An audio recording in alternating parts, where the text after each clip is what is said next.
For Rays of Light, Marcus Ray. Marcus is brought to you by The Sports Bar Westside. They are at the corner of Jackson and Zeeb, and their motto is eat sports, drink sports, watch sports, talk sports. They are The Sports Bar Westside. So, Marcus, man, we got a lot to talk about. First of all, good morning. Don't mean to skip the pleasantries. How are you today? Sam, what's up, man? Good morning. I'm good. All right. Over here, up, ready to go. And I just been studying these Wolverines. But I'm going to make sure that y'all learn today, though. Okay, well, I appreciate that. We need to, maybe we could add that drop, that song drop. You're going to learn today. That might be my new drop, man. We already know I did it my way. Ira, go find the edited version. It's called Open Letter. Y'all going to learn today. There you go. All right, so Marcus, man, I don't know where to start. Michigan, Utah. Just give me your take. I'm sure you went back to check out the film, saw some progress defensively, and none really offensively in that contest. Yeah, well, obviously, I'm just going to say I think Michigan got beat by a better football team, and I think they had better athletes at certain positions. So I think that came to light. But I think Utah was a better prepared football team too. See, most of the time when a team is better than you, then they're going to make you look like you're not very good. Same thing with Notre Dame. They were a better football team. Everybody's hollering for changes, and you want this done. You want a new coach. You want a new quarterback. That's all well and good. But when you really look at the real issue, there's two issues Michigan has. They can't run the ball versus a good front. And when you play a cupcake like App State, okay, a non-competitive team like Miami of Ohio, you run the ball extremely well. They don't have the same type of front that you face at the big boy level in the heavyweight division. So Michigan is two different teams. One, when they play lightweight and middleweight, they look good for the most part, except for a stretch versus Miami. Well, against better teams, they get dominated. Michigan looks like the teams that they play against that they've won ball games against. What do you think Appalachian State might say? What do you think Miami might say? Oh, man, we went out there. We couldn't run the ball. So Michigan has the same problems that they give lesser teams. Now, the biggest problem with them is three things. Number one, they can't run the ball versus an athletic front. And when you watch App State, that game, there were some plays that they made athletically up front, a couple tackles for loss, that told me, and I said it, if you go back to our show, Michigan's not going to be able to block an athletic front. Utah had a pretty good defensive front. That's number one. You can't run the football. Look at Derek Green's numbers. He had 14 for whatever it was, 14 rushes, 59 yards. Not good enough. But against App State, we all up in the 180s, 170s career days. Two guys over 100. So go back to Notre Dame with Derek Green's numbers against Notre Dame. He put up a nice, cool. Wasn't very much. The whole team ran for 100 yards. So basically, Michigan is back to where they were a season ago when they averaged 125 yards on a game. The only difference with the offense this year and last year is Michigan don't have as many negative plays. They won't lead the country in negative plays the way they did. So you can't run the ball, okay, versus athletic front. Then you don't create enough turnovers on defense. That's two. Three, Michigan finds a way to beat themselves. But that's what average football teams do. And all these people want Michigan not to be an average football team. Everybody's question is it the players? At some positions, I don't know if we have great players.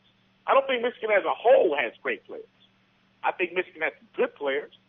Are they being coached? I don't know. We'll find out. But I'm not going to throw Michigan under the bus until I watch them in conference play. I'm not going to join anybody's chats about a new coach. I'm not going to do it because that's not what a professional analyst is supposed to do, in my opinion. You take it week by week. You take what you've seen in the first four games and you analyze that. But you don't use it to speculate versus the next two opponents because it's two different matchups. So let's go back to talking about them on offense and focus on the on 2 points, Marcus. Number one, when you talk about their inability to run the football, you know the numbers you gave. So you got Derek Green averaging 4.2 yards a carry. You got some plays in there where you move the football some, and then it just seems like, all right, maybe you get a 4-yard run here. Maybe you have a nice pass play here. But I went through the drives in the Notre Dame game, the drives in the Utah game, and there was a pattern, an alarming pattern that emerged that you see on every single drive that maybe they get something going. But those drives are always derailed when they have some type of negative play, whether it's of course a turnover is going to derail it, but a penalty, maybe you got a holding or a false start or a tackle for loss or a sack. If any of those things happen to this team, they don't recover. I mean, you talk about them shooting themselves in the foot. That seems to be the alarming pattern, that they have one of those plays far too often and far too frequently at this point in their development. Well, basically, saying what it sounds like is it's like if you give a teenager a whole lot of money, at some point they're not going to do the right things with it. They're going to find a way to self-destruct. So when you give an offense that's not very good 12 to 13 plays, eventually they're going to make a mistake. Michigan doesn't have any home run hitters on their team. What they have is base hitters. All right, so you're right. See, I don't mind Doug Nussmeier's play calling in the first series because that's his game plan. That's what they're working on all week. The last 3 weeks, Michigan has driven down the field. All right, Notre Dame, you miss a block on 2nd and 3, puts you in 3rd and 5. Next thing you know, Devin scrambles, you miss the field goal. Okay, you come out against Miami, you drive all the way down there, you look good, passes are clean, offense is protected, you fumble a snap. Mentally, Michigan is not mentally tough enough. Gotcha. Because they're not good enough to recover, and it's a snowball effect throughout the entire team. But that starts with leadership, though. You understand? Like, they don't have any seniors on offense besides the one that they're getting ready to probably sit down. Okay? So now, understand this. When you're not mentally tough, you don't have anybody to go to. You're like a teenager raising yourself with a lot of money. You don't know what to do with it. And that affects the entire team. What happened against Notre Dame affected special teams. What happened on offense against Miami affected the special teams. You see what I'm saying? So defensively, Michigan's playing pretty solid, but I've been kind of watching the defense. Sometimes they're on short fields. Like Michigan will drive and turn the ball over. So, you know, the other offense may not start from a very far away position. But same thing happened last week. Great drive. Actually, the very first pass of the game Devin threw to Devin Funchess last week should have been an interception. Utah was in cover 2. Michigan ran a play-action pass, and they ran like what's called a flood pattern. Backside guy hit the flat. Tight end came across, hit the little – Devin was the intermediate guy, and the outside guy ran deep. That cornerback almost came off of that and covered 2 and intercepted that. I'm probably the only one that noticed that. But he made a great pass, great catch. But they went down there and found a way, get some penalties, start shooting themselves in the foot. And then here we are. It's the same story. So, but my point is, they're not mentally strong enough.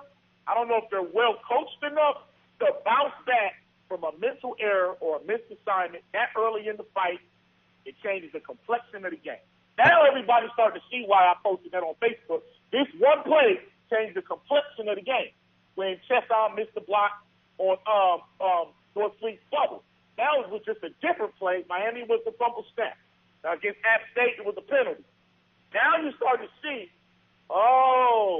we can't afford to do that. That's why Nussmeier, if you ever interview him or listen to him, he said, we're not good enough to get behind the stick, 2nd and 3rd and long. That's why against App State, everything was short pass, bubble pass, run. Short pass, play action, run. So that offense needs my only thing with Michigan, they don't really know how good they can be until they stop beating themselves. But they have lost to 2 better football teams.